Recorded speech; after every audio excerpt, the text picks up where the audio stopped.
Hi friends, ಹೇಗಿದ್ದೀರಿ? ಎಲ್ಲರೂ ಚೆನ್ನಾಗಿದ್ದೀರಿ ಅಂತ ಅಂದ್ಕೊಂಡಿದ್ದೇನೆ. ಬನ್ನಿ, ಇವತ್ತೊಂದು ಹೊಸ ವಿಧಾನದಲ್ಲಿ ಕಡಿಮೆ ಸಮಯದಲ್ಲಿ ಕಡಿಮೆ ಇಂಗ್ರೀಡಿಯೆಂಟ್ಸ್ ಹಾಕಿ ಹೊಸ ವಿಧಾನದಲ್ಲಿ ಮಕ್ಕಳಿಗೆಲ್ಲ ಇಷ್ಟವಾಗುವಂತಹ ಒಂದು ಬ್ರೆಡ್ ಫುಡ್ಡಿಂಗ್ ಮಾಡುವ. ತುಂಬ ಚೆನ್ನಾಗಿ ಬಂದಿದೆ ಬ್ರೆಡ್ ಫುಡ್ಡಿಂಗ್, ಅದ್ಭುತವಾಗಿ ಇರುವಂತಹದ್ದು. ಇದು ಮಕ್ಕಳಿಗೆಲ್ಲ ಸಾಯಂಕಾಲ ಏನಾದರೂ ಮಾಡಿಕೊಡಬೇಕು ಅಂತ ಹೇಳಿ ಏನಾದರೂ ಇದ್ದರೆ ಈ ಥರ ಒಮ್ಮೆ ಫಾಸ್ಟಾಗಿ 5 ನಿಮಿಷದಲ್ಲಿ ಇದು ಮಾಡಿಕೊಡ್ಬೋದು. ಇದು ಬೆಳಗಿನ ಬ್ರೇಕ್ಫಾಸ್ಟಿಗೂ ಮಕ್ಕಳಿಗೆ ಮಾಡಿಕೊಡ್ಬೋದು. ತುಂಬ ಅದ್ಭುತವಾಗಿರುವಂಥದ್ದು, ಮಕ್ಕಳಿಗೆ ಇಷ್ಟವಾಗುವಂಥ ಒಂದು ರೆಸಿಪಿ. ಬನ್ನಿ ಇದನ್ನು ಮಾಡೋದು ಹೇಗೆ ಅಂತ ನೋಡಿ.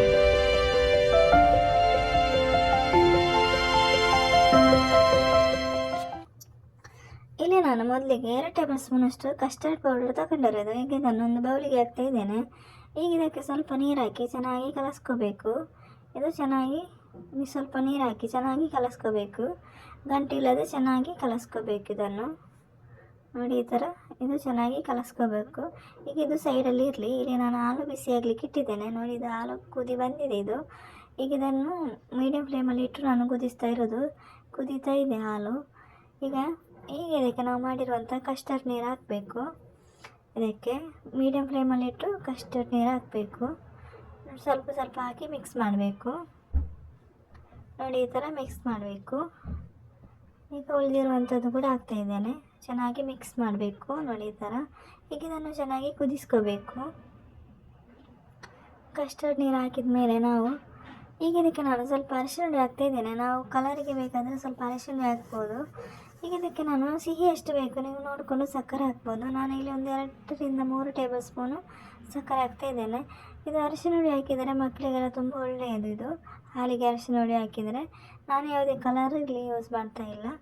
ಈಗ ಇದು ಕುದಿ ಬಂದ ನಂತರ ಸೈಡಲ್ಲಿ ಇರಲಿ. ಈಗ ಇಲ್ಲಿ ನಾನು ಬ್ರೆಡ್ ಮತ್ತು ಡೈರಿ ಮಿಲ್ಕ್ ಚಾಕ್ಲೇಟ್ ತಗೊಂಡಿದ್ದೇನೆ. ಈಗ ಇದು ಬ್ರೆಡ್ಡನ್ನು ಈ ಥರ ರೌಂಡಾಗಿ ಕಟ್ ಮಾಡಬೇಕು. ಯಾವುದಾದ್ರೂ ಒಂದು ಬೌಲಲ್ಲಿ ಈ ಥರ ರೌಂಡ್ ಆಗಿರುವಂಥ ಬೌಲಲ್ಲಿ ಈ ಥರ ಕಟ್ ಮಾಡ್ಕೋಬೇಕು. ನೋಡಿ, ಈ ಥರ ನಾನು ಕಟ್ ಮಾಡಿ ಇಟ್ಕೊಂಡಿದ್ದೇನೆ.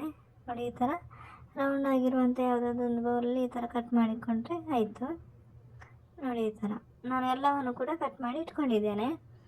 ಈಗ ನೋಡಿ, ಡೈರಿ ಮಿಲ್ಕ್ ಚಾಕ್ಲೇಟ್ ಕೂಡ ಈಗ ಕಟ್ ಮಾಡಿ ಇಟ್ಕೊಂಡಿದ್ದೇನೆ. ನೋಡಿ, ಈ ಥರ ಬ್ರೆಡ್ ಒಳಗಡೆ ಈ ಥರ ಇಡಬೇಕು. ನೋಡಿ, ಈ ಥರ.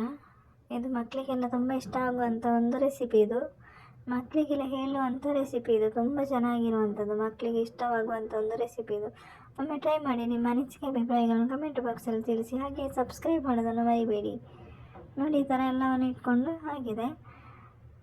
ತುಂಬ ಚೆನ್ನಾಗಿರುವಂತಹ ಒಂದು ರೆಸಿಪಿ, ತುಂಬ ಅದ್ಭುತವಾಗಿ ಬಂದಿದೆ. ರೆಸಿಪಿ ಒಮ್ಮೆ ಟ್ರೈ ಮಾಡಿ, ನಿಮ್ಮ ಅನಿಸಿಕೆಯನ್ನು ತಿಳಿಸಿ. ಹಾಗೆ ಸಬ್ಸ್ಕ್ರೈಬ್ ಮಾಡೋದನ್ನು ಮರಿಬೇಡಿ. ಹಾಗೆ ಪಕ್ಕದಲ್ಲಿರುವ ಬೆಲ್ ಐಕಾನ್ ಕೂಡ ಪ್ರೆಸ್ ಮಾಡಿ, ನಿಮಗೆ ನೋಟಿಫಿಕೇಷನ್ ಬರ್ತದೆ. ಹಾಗೆ ನಿಮ್ಮ ಫ್ರೆಂಡ್ಸ್ ಫ್ಯಾಮಿಲಿ ಜೊತೆ ಶೇರ್ ಮಾಡಿ, ಸಪೋರ್ಟ್ ಮಾಡಿ. ನೋಡಿ, ಈ ಥರ ಮಾಡ್ಕೋಬೇಕು. ಈಗ ಇದಕ್ಕೆ ನಾವು ಮಾಡಿರುವಂತಹ ಕಸ್ಟರ್ಡ್ ಹಾಲು ಹಾಕಬೇಕು. ಈಗ ಮಾಡಿರುವಂತಹ ಕಸ್ಟರ್ಡ್ ಹಾಲು ಇದು ಸ್ವಲ್ಪ ತಣ್ಣಗಾದ ಮೇಲೆ ಹಾಕಿದರೆ ತುಂಬ ಚೆನ್ನಾಗಿರ್ತದೆ. ನೋಡಿ, ಈ ಥರ ಹಾಕಬೇಕು. ಇದಕ್ಕೆ ತುಂಬ ಚೆನ್ನಾಗಿ ಬಂದಿದೆ. ಇದು ಮಕ್ಕಳಿಗೆ ಇಷ್ಟವಾಗುವಂತಹ ರೆಸಿಪಿ. ಇದೊಂದು 5 ನಿಮಿಷದಲ್ಲಿ ಮಾಡ್ಕೋಬೋದು. ಇದನ್ನು ಫಾಸ್ಟಾಗಿ ಮಾಡ್ಬೋದು, ಸುಲಭವಾಗಿ ಫಾಸ್ಟಾಗಿ ಕಡಿಮೆ ಸಮಯದಲ್ಲಿ ಕಡಿಮೆ ಇಂಗ್ರೀಡಿಯೆಂಟ್ಸ್ ಹಾಕಿ ಮಾಡಿರುವಂತಹ ಒಂದು ರೆಸಿಪಿ. ಇದು ತುಂಬ ಚೆನ್ನಾಗಿ ಬಂದಿದೆ. ಇದನ್ನು ಫ್ರಿಜ್ಜಲ್ಲಿಟ್ಟು ಕೂಲ್ ಮಾಡಿ ತಿಂದರೆ ಇನ್ನೂ ಕೂಡ ಸೂಪರಾಗಿರ್ತದೆ. ಚಿಲ್ಡ್ ಮಾಡಿ ತಿಂದರೆ ಇನ್ನೂ ಕೂಡ ಚೆನ್ನಾಗಿರ್ತದೆ. ಇದನ್ನು ತಣ್ಣಗಾದ ಮೇಲೆ ಫ್ರಿಜ್ಜಲ್ಲಿಟ್ಟು ತಿನ್ನಬೇಕು.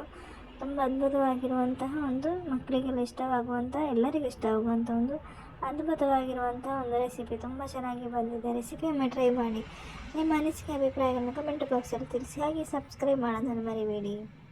Thank you for watching.